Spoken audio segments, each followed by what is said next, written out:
Yorana, bonjour, c'est Ray pour Rayem Invest. On se retrouve dans cette nouvelle vidéo analyse trading bourse hebdomadaire, marché US.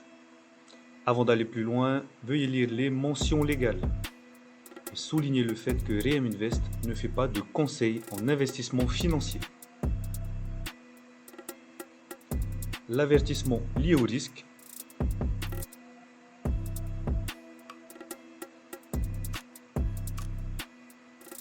Et avant de commencer, si ce n'est pas déjà fait, abonne-toi, active la cloche pour recevoir toutes les notifications lorsque nous faisons de nouvelles vidéos. C'est parti. On se retrouve sur Pro Real Time, donc nous allons étudier le marché américain avec le S&P 500, le Nasdaq et le Dow Jones. Donc la semaine dernière, donc on a bien vu ici, voilà, comme on disait, tant que nous n'avons pas cassé l'oblique baissière identifiée ici avec un pullback et un rebond, il n'y avait pas de position acheteuse à prendre. Donc, ce qui a été confirmé, cassure, hop, et après recassure dans la foulée. Donc, il fallait simplement attendre. Puisque nous sommes dans un marché haussier, il faut attendre la bonne position, enfin, le momentum pour prendre position à l'achat. Voilà. Donc, nous avons retracé. Il y a eu un rebond sur notre oblique haussière. Ok. Hop, tracé depuis.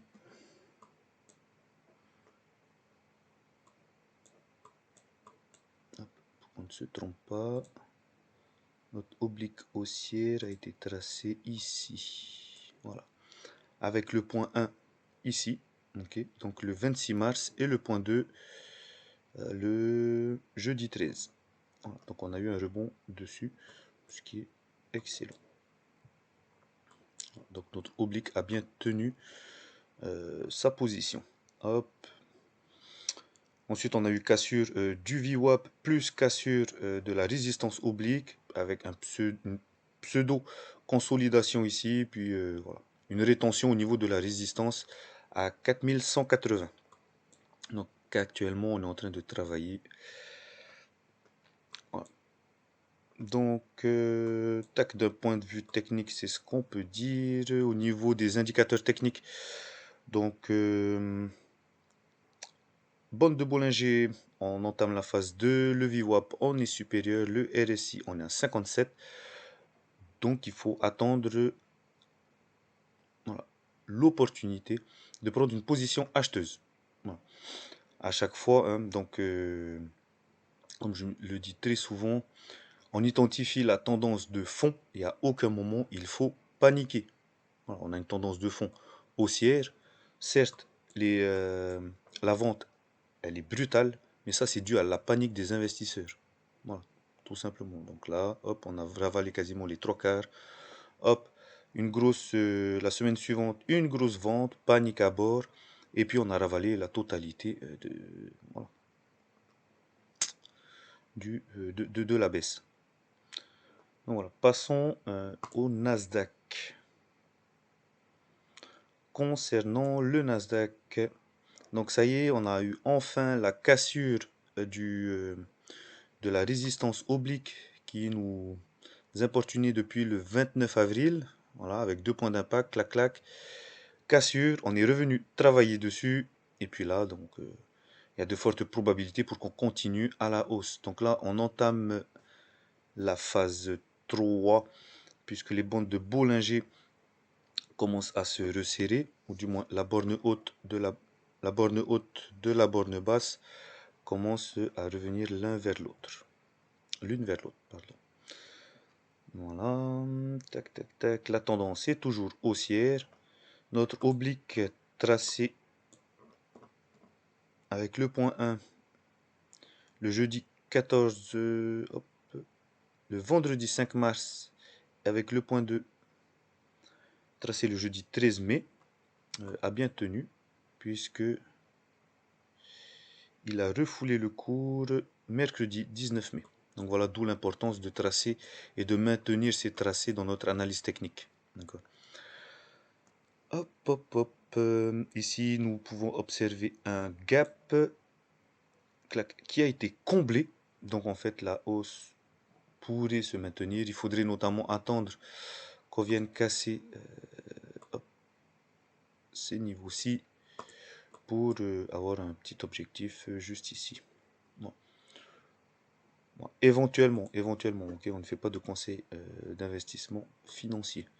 Ok, donc ça c'est une analyse technique simplement pour se rendre compte des petites opportunités qui peuvent s'offrir à nous. Hop, donc marché haussier. Tous les indicateurs techniques sont à la hausse. Ici, ça pourrait éventuellement faire office de support intermédiaire. Ok. Bien qu'ici, ils aient été cassés, mais là, voilà, travailler une fois, travailler une deuxième fois, travailler une troisième fois. Donc, il pourrait faire office de support intermédiaire. Celui-ci, je vais le réajuster ici, et voilà, clac. Donc, on a un beau support horizontal. Hop, le Dow Jones. Concernant le Dow Jones, alors, comme tous les indices, ils ont tous chuté. Voilà, ils ont tous chuté. Donc là, ici, ouais, en fait, j'avais dit qu'on pouvait avoir une éventuellement. Donc là, mais ça, c'est jeudi. Hein. Enfin, c'était. Hop, c'était. Ah non, c'était le signal de signal trading de Rayam Invest où j'avais identifié justement une divergence et j'avais permis euh, à nos abonnés de se faire une petite. Voilà, 952 pips. Voilà. C'est non négligeable. C'est non négligeable. Voilà. Bref, la semaine dernière, donc, nous avons eu voilà, une chute. On a été retenu par le support intermédiaire ici à 33 634. Voilà, hop, refoulement, pullback, confirmation. On casse, c'est parti. Donc en plus, on a eu la cassure de la résistance oblique, plus la cassure du VWAP à la hausse, consolidation pour repartir. Donc c'était vraiment une belle opportunité d'achat. Au niveau des indicateurs techniques, donc la bande de Bollinger, donc on entame la phase 2, où on part à l'explosion. Mais il faudra attendre. Voilà, on attendra tranquillement l'ouverture du marché. Là, actuellement, il n'est que 10 heures, donc on a le temps. On a le temps, on a le temps.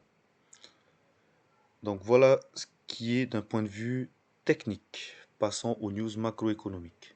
Donc au niveau des macroéconomies, ici,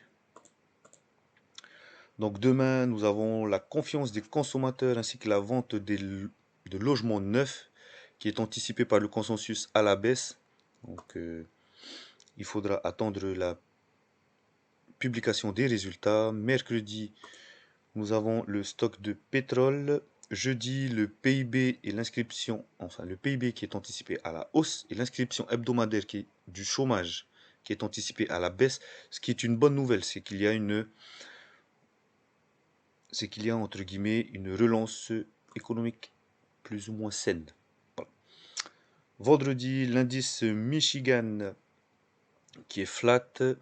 Et puis la publication des résultats position nette spéculative de plusieurs valeurs dont l'or, le GPB, etc. Voilà, et le S&P 500. Donc en conclusion, nous sommes tous à l'achat. Il faudra simplement attendre d'avoir le bon signal, le momentum pour y entrer. Nous avons terminé. On se retrouve la semaine prochaine pour une nouvelle analyse. N'oublie pas de t'abonner, active la cloche pour les notifications, like si la vidéo t'a plu et commente. Nous sommes également présents sur les réseaux sociaux, Facebook et Instagram, le tout dans la description. One life to act.